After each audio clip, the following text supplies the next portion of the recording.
сәлем. Бұл видеода худидің бөлшектерін оверлоксыз қосуына қосып тігеміз. Мына пішкендеріміз алдыңғы полочка. Біз дайындап қойдық. Аппликациясы бар бізде. Артқы полкасымен екеуін қосамыз. Қосу үшін бірін бетіне бірін қаратпаймыз, керісінше шағын қаратамыз бір-біріне. Оверлоксыз тіккеннен кейін осылай тігеміз. Сырты, оң жағы сыртта болады, екі алдыңғы артқы жағы сыртта болады. Ішкі жағын бір-біріне қаратамыз. Екі иығынан бастаймыз тігуді. Французский шов деп аталады, ондай шов.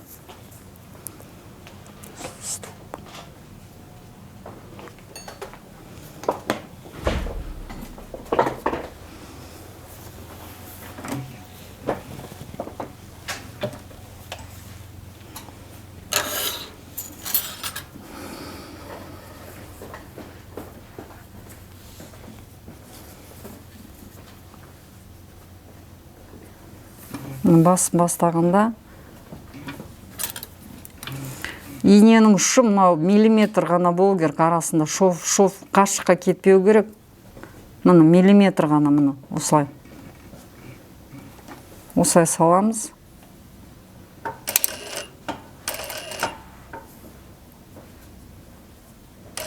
Бір миллиметр.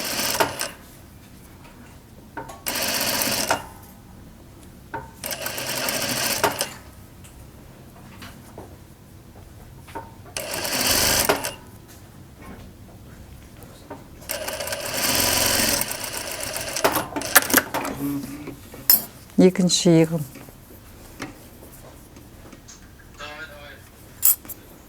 Өстіп аламыз да, пинцетпен осындай помогайка керек, көмектесіп бүйтіп өз шовтың өзі миллиметровый болғандықтан осылай көмектесіп отыратындай пинцет ұстап отырған дұрыс.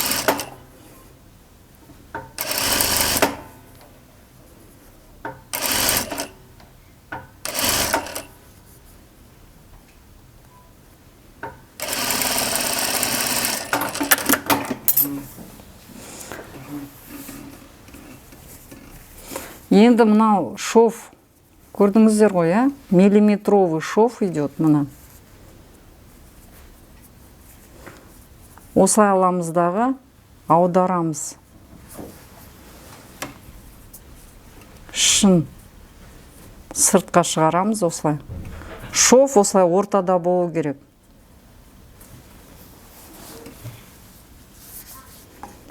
Осылай аударамыздағы мынау шовты көрдіңіздер ма? Осылай шов осылай ортаға келтіреміз. Бұл жерде енді толық лапканы қоямыз.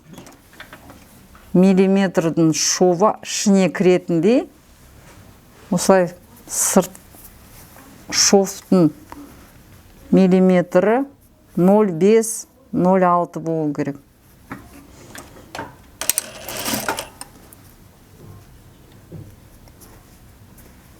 Мына шов, ішкі шов осылай осы ортада болу керек. Мына шов осылай ортада болу керек. Осылай пинцетпен өстіп түзетіп.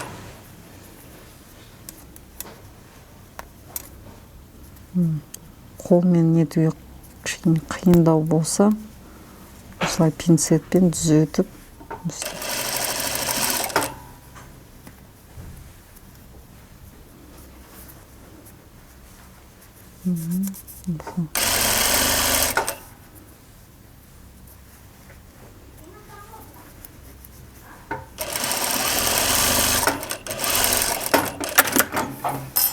Келесі екінші иығында солай тігеміз. Мынау ортадан өстіп аламыз. Осылай аударамыз өстіп. Осылай аударамыздағы. Осылай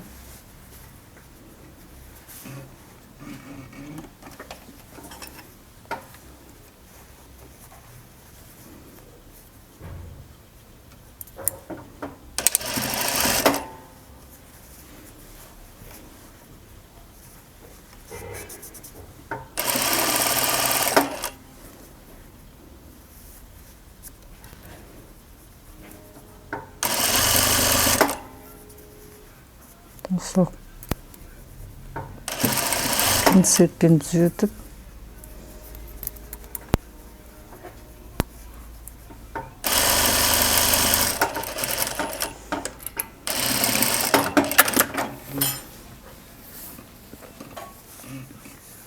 Французский шов деп осындайды атайды. Мына, мынау сырты.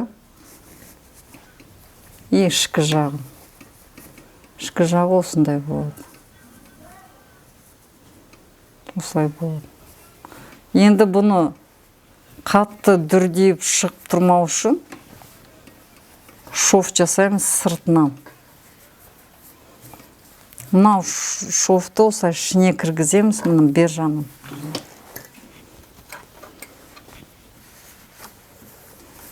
Мұны бір жағына өстіп жатқызамыз, мынаны. Содан кейін аламыз да өстіп басып.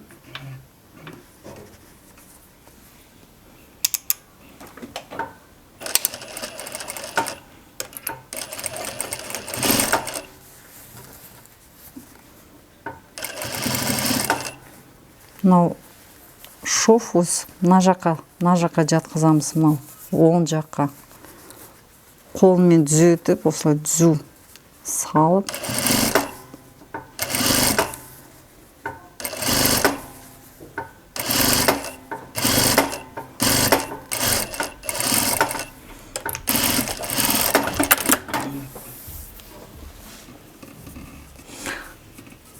Мұны осылай болады. Ішкі жағы. Осындай болады. Оверлоксыз. Ни одного шва оверлока не будет. Сонда осылай. Әп-әдемі ішкі жағы да, сырт жағы да әдемі болып тұрады. Мұны осылай.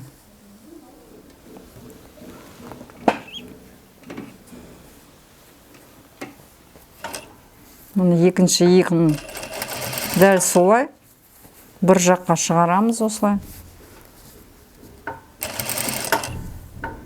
Осылай. Наружный шов жасаймыз сыртынан.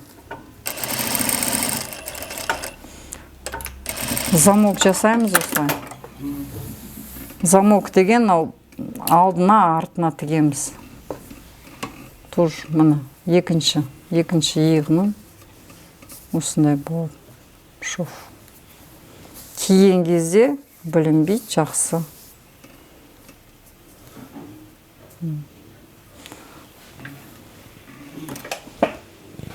Енді қалтасын пішіп бөлек осылай деталі болғаннан кейін алдыңғы жағына кенгуру деп аталады. Бұндай қалтаны оверлок жоқ қой. Оверлокпен осы обработка жасау керек полностью сыртынан.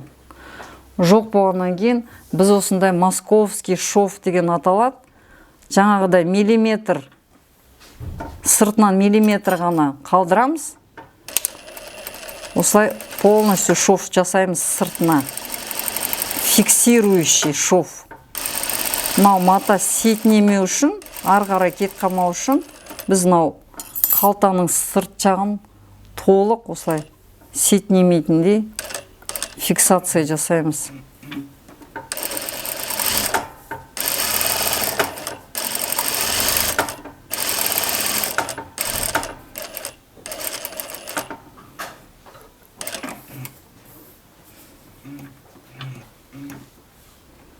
Кішкене мындай мата қиындау, бірақ сонда да осылай.